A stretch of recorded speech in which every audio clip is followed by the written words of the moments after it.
Hello, my name's Karen Stangroom and welcome to Conquer Crochet, the channel for tips, tricks and techniques for conquering your crochet. In this video we're going to be looking at how to do granny squares and different books about granny squares. I'll be giving you a quick review on some of the books that I've used. If you're new here, don't forget to subscribe and hit the notification bell so you don't miss a single stitch, and also give me a thumbs up if you've enjoyed this video and comment below on what sort of granny squares you like and where you found your favourite patterns. So if you follow any crochet channels on social media, you will probably be aware that there is something called Granny Square Day. Now this was started about 7 years ago by a lady called Susan Regalia, I think her name is pronounced, and she saw the potential for the grids in Instagram, the little squares, to be used to fill those squares with granny squares, and then you'd be able to have your own virtual granny square blanket or digital granny square blanket. And this has been going, I think we just did our 7th year of Granny Square Day. It's now in association with Simply Crochet magazine, so it's really sort of taken off, and there were thousands, if not hundreds of thousands, of granny squares posted on the 15th of August. And it's on the 15th of August every year, so next year it will be on Sunday the 15th of August and the year after Monday, and I don't want to work it out because those leap years might affect what days they are. But at the moment it seems to be happening every year on the 15th of August. So what I decided to do this year, rather than just having Granny Square Day, I wanted to have a Granny Square month. So my Granny Square month was a challenge for me because I wanted to do a Granny Square a day, but I also wanted to use up my scrap stash. Now, I don't know if you're like me, I can't throw out anything longer than that I keep. It's something that I can always use it for sewing on a little applique or sewing on a button or something rather than eating into a bigger ball of yarn. So I have this problem where I can't actually get rid of my stash. So I wanted to try and use up some of that in a useful way because it was getting a little ridiculous. And I said to myself I wouldn't allow myself to buy any more yarn until I had used up my stash. So I had 2 projects that I wanted to do. One of them was a blanket and one was to do granny squares, which I haven't quite decided if I'm going to put into a blanket yet. I quite like the idea of putting them into box frames and maybe having them as decoration. Some of them are really cute. I think they would make lovely nursery decorations, but I'll talk about those a little bit nearer the time when I actually talk to you about my granny squares. So if you've never made a granny square before, if you have a look at this video here, it shows you how to do the traditional granny square, and that's just your basic chain 6, and then how to do your granny square stitches using the granny treble. I also have another video which is how to do the solid granny square, which you might find useful if you want to sort of mix things up a little bit and have a mixture of the 2 types of granny squares. So I used a couple of books for my granny squares throughout August. The first one is this one. This is by Jan Eaton. It's called 200 Crochet Blocks for Blankets, Throws and Afghans. And inside you get some beautiful designs. So there's also a section at the back. I can't show you too much because obviously there's copyright issues. So there's a section in the back for techniques, and she shows you how to do all the different stitches and how you could work in the round, how you can make seams and joining in. So there's lots of things there, different sizes of granny squares that you might want to make depending how many rounds you put into your square.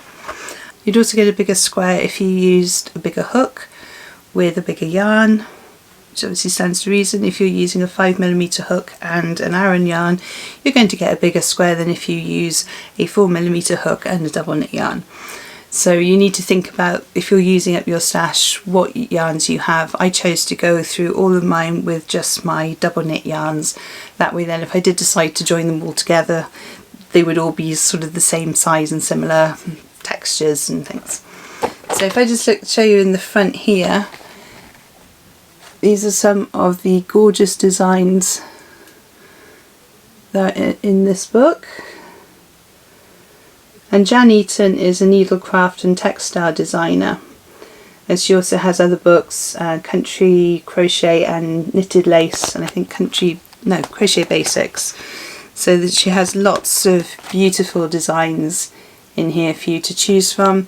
She also gives you ideas of which ones would go together. So she's suggesting that this one here you could match up with these three at the bottom if you didn't want to do a blanket with just that one square. She gives you suggestions on which other squares you can use. Now obviously you don't have to use the colours that are in the book, especially if you're using up your stash. I couldn't do that because I didn't have all the colours and I didn't want to eat into some of my bigger stash. I just wanted to use up my scrap stash. So some of the ones I've made from that book then, there's the Crochet Anemone, which was really lovely. The Corner Granny, so that was made using 5 different colours. So that was a really nice one as well, which starts off with that traditional granny square, and then you've got this extra edging around the sides, which is less traditional but adds on. This one again, this is granny in a square. So you've got your granny square in the middle and then you have your extra stitches around the outside. So it's a square but with a granny square in the middle. This one here was called the Edwardian Fancy in the book. And all of these start in the centre and then you work in the rounds going round, whereas this one, the granny in the corner, is worked in a round and then you sort of work back and forth over the corner edge bits. This one is a gorgeous lacy granny square. This one is called Old Vienna in the book, and they suggest that you can actually match this one up with the Anemone square. Obviously these are done in different size hooks, so they look different sizes. But obviously if you had the colourways that would match, then these would look quite nice, having the laciness in between. This is a gorgeous one as well. This one is the Chocolate Box, where you have this lovely detailing in between each round to just sort of emphasise the colours as you go around. Now one of the things you really should do when you make granny squares and you're putting them together as in a project is to block your work. Now what's happened here, I did block this, but I blocked it with starch, and you can see, if I put that behind, you can see that it's sort of curved in at the sides. So really I would recommend that you steam block if you can. It was just a little bit too hot here today for me to actually get the steam iron out and to do that. But if you're interested in learning how to do block steaming, have a look at this video here and it will show you how to block your granny squares. As I said earlier, Granny Square Day in August is sponsored by Simply Crochet magazine, and they this year brought out in their 100th edition, which I'm quite scared about because I remember buying the first one, so yeah, that's a lot of money on crochet magazines. So this was the magazine supplement that you got for 100 granny squares, and I think they had 5 or 6 different designs. I remember seeing different names coming up on my social media of I'm an ambassador for Granny Square Day. So inside these are your, let me just zoom in a bit, and you can see all of the lovely granny squares that were in the magazine, and obviously you get all of the different patterns inside and how to do them. They did have ability levels as well. There's the easy peasy, there's the GoPro, there's a bit tricky, so it was quite nice to sort of go through and sort of see something that was useful for what I wanted to make and also get some inspiration with the colours, and there were some really cute ones in there as well, so that was nice. I didn't actually make very many from that one, mainly because I got caught up in the 200 granny square block books because there were just some gorgeous squares in there. So I did make the rainbow puff, and that was a nice one to do. I decided to stick with what was in the pattern here and start off with the red in the centre and work my way out through the colours of the rainbow. I have seen this made the other way round when the red's on the outside, so you start off with the purple, then the blue, then the green, and that looked really nice as well. So actually you could do some sort of inverse ones to the colours you've got, and that would really sort of stand out if you were to make those into a blanket.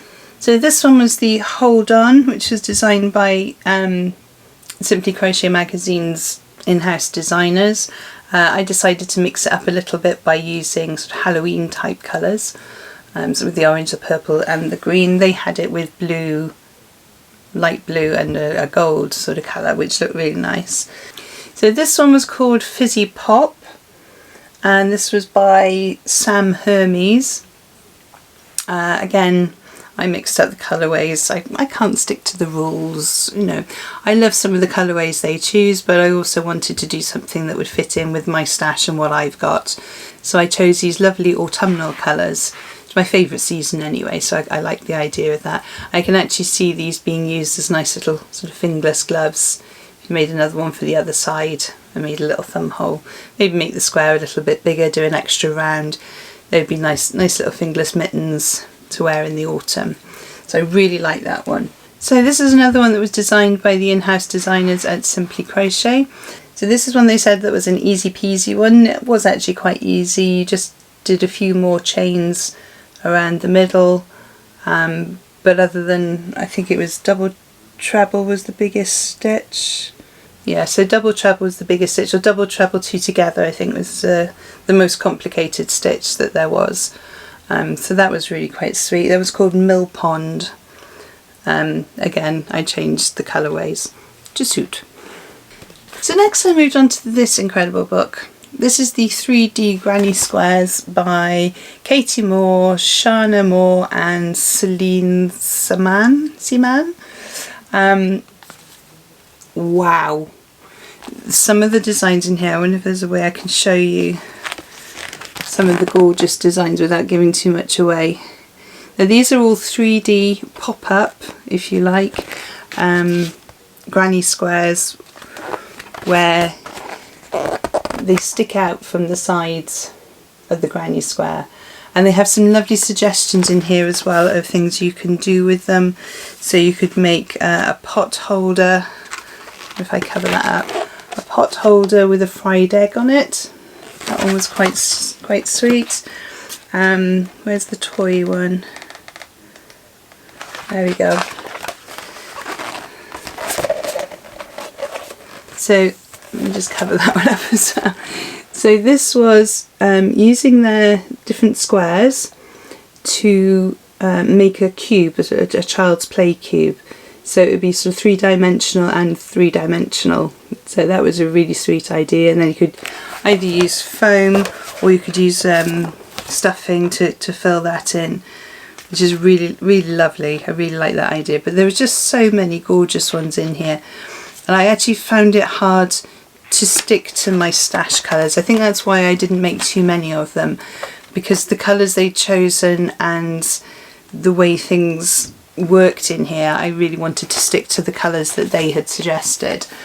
So from there I made the waffle granny square with its little bit of cream and its strawberry on top, and that used waffle stitch in the middle, which was lovely. I had a bit of a problem with this one. This was the cupcake, and no matter how many times I tried it, and I swear it was just me reading the pattern wrong, I couldn't get the square to the cake to actually go square into the square. It wouldn't go straight. So it's a slightly wonky cake, which was fine. I think I might, in future, if I did this again, maybe use a little pom-pom on there rather than doing the crochet circle, or some other sort of glittery pom-pom would be quite nice. Just something to jazz it up a little bit. This one isn't too 3D. You've got this little bit here that sticks off at the edge of the icing, and obviously you've got the cherry on top, but that one is actually quite a flat one. I then decided that maybe I should try being a little bit healthier, so I went on to doing the pineapple. Again, I didn't stick to their colours completely. I should have gone for a darker yellow on here, just to make it more golden. I think would have looked better. But you have these 3 little leaves of the crown, and they all stick off, and round the edging you can see that sticks off around the edge. So it's a little bit 3D again, a bit like the other one. Sticking with the healthy theme, I went for kiwi fruit next. And again, that one just sort of sticks off around the edging. I think I might have changed the colour slightly on this one, maybe on the actual square part of it, I can't remember. Or maybe did I just choose the nearest colours I had, because it looks quite nice against the pink. Then typical, had to go for a rainbow. Rainbows have been everywhere this year. If you're watching this in the future, this is recorded in 2020 when we were in the COVID lockdown. So rainbows have been quite an important part of our daily lives really, and thanking the NHS for everything they did for us in the UK. And I think that went across the world really. The rainbow just sort of became the symbol of hope. So this I needed to make really, to add to my rainbow collections. I'll put a link up in the cards actually. I've got a playlist of different rainbow patterns that I did. So that was that one. Then I decided to move on to the really nice animals that are in the book. So I had the little piggy. How gorgeous is that? And he's got these lovely little ears. You actually have to sew the ears down because the ears start popping back up again. So he's got these really cute little ears, this really cute little snout there. For me actually it was a first because I've never done a French knot before. So that was something new for me, which I quite like, and not too bad. They're not particularly even, but you know, for a first attempt I was quite pleased. And then the one I chose to actually put out on Granny Square Day, because obviously I've been putting out one a day for a month, was this one. And this is the sheep Granny Square, which I renamed Sion, S-I-O-N. He's a Welsh sheep. So not the same as Shaun the sheep, he's Sean the sheep. And he is completely 3D, you can see from the sides there. So I guess if you were doing this on one of those nice play cubes, you'd want to make sure there was stuffing inside. I think this might be one that I actually put into a box frame. So I think he's so sweet. I just need to see if I can find a box frame that's deep enough, because he is quite deep there. It's a good inch across there. And he's got these really cute little ears as well, and little feet that are sort of detached from the square, so he does a little dance, which is quite sweet. So as I said earlier, I was trying to do Granny Square related videos throughout August as well on YouTube. One of those was the Drunken Granny stitch. I'll put a link up in the cards and in descriptions below so that you can see how to do this stitch. There's a whole tutorial on that one. I also did doing a corner to corner granny stitch, where you start in one corner and you work diagonally up to the last corner there. I actually did a couple of those in different colours. I haven't seen the ends in on this one yet.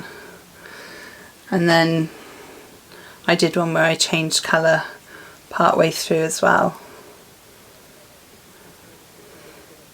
So again, that will be linked in the descriptions below.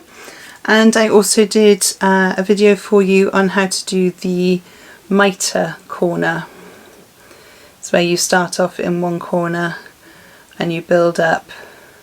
And this one we did it in the back loops only, so you've got this lovely sort of ridged effect. And again, we did this in two colours and we finished it off. So that's all, how to do that is all in the video for you. So as I said, my challenge for August was to do a Granny Square a day and to use up as much of my stash, or my scrap stash, as I could. I also gave myself another little challenge because I had some slightly bigger balls of yarn, some that had been caked up, and I couldn't remember because I'd taken labels off things and they'd got lost and I hadn't kept records.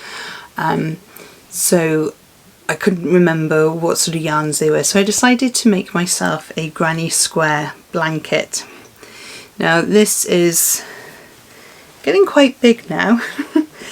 And this, you have to see the colours because it's quite an, I suppose you might want to call it an ugly blanket.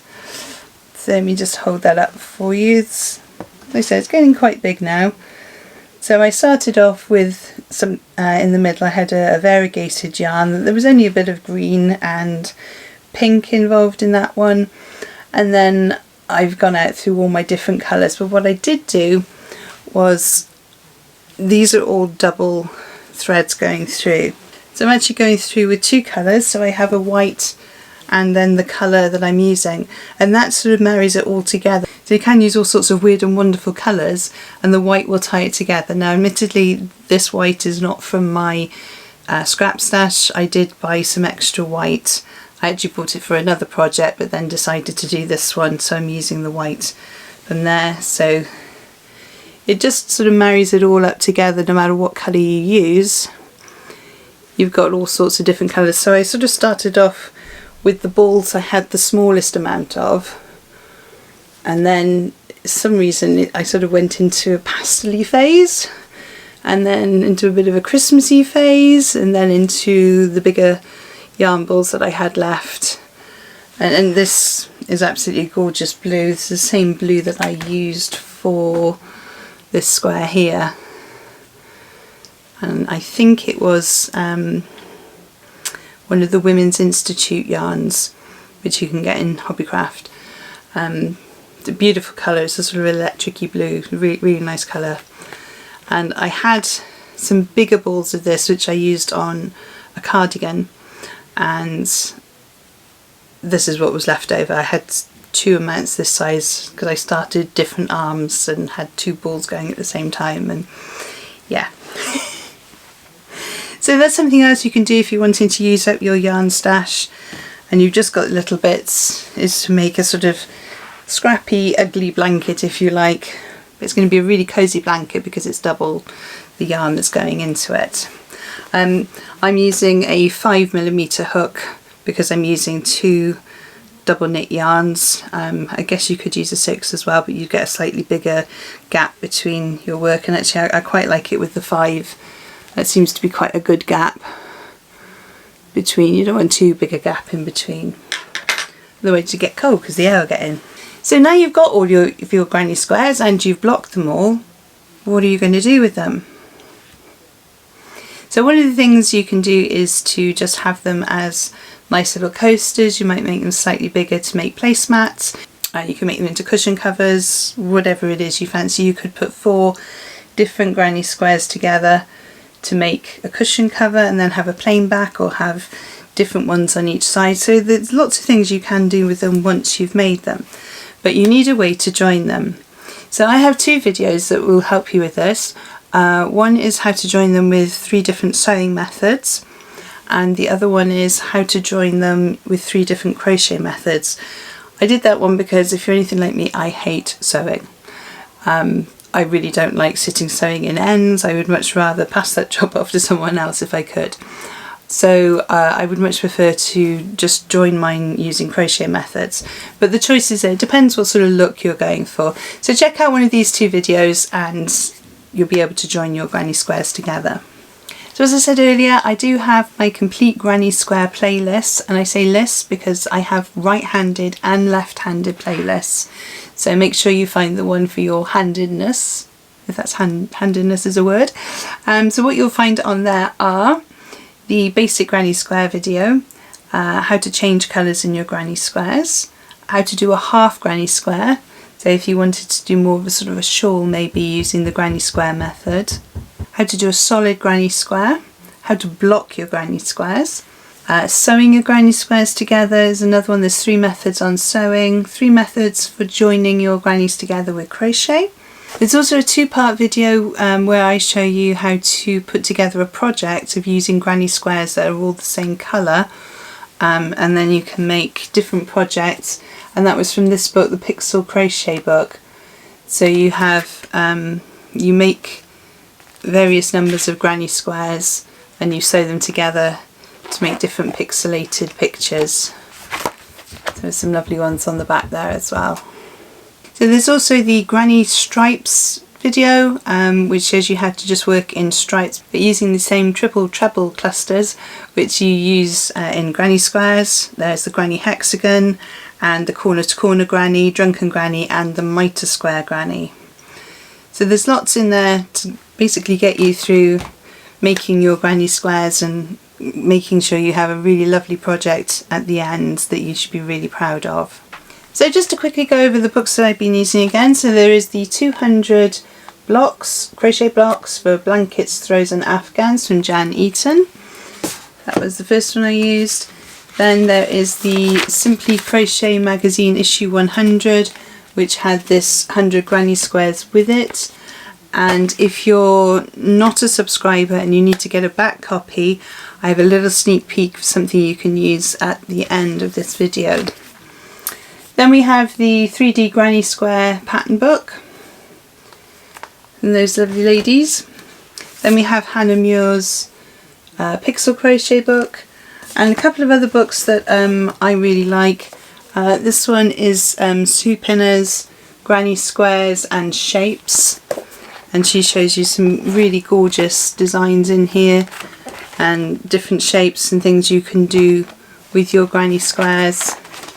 I would hope I actually showed you, because I can't really show you the patterns. So some really gorgeous things in here that she shows you how you can make. Lovely little bath mat there you might want to make. And a gorgeous little hair tie in that one as well. Sort of put your hair up, so that's really lovely. And then there is Catherine Hurst's, I think that's how you pronounce her name, Hurst. So this is the Granny Square crochet book, and there are 35 projects in here. So a lot of people will go, oh, granny squares, and it's all 1970s, but actually depending on the colours you use and the things you make with them, they can actually be bang on trend. So this book again has some lovely ideas of things that you can make. Some really gorgeous, I mean, look at those little shoes, aren't they lovely?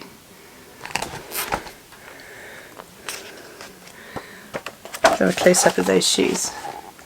So if you needed to make a little present for somebody, really lovely ones there. I was talking about before, making little mittens and gloves of granny squares look quite cute as well. So that one again, it's a really good book to buy as well if you were looking for them to buy. So they are all going to be linked in the descriptions below.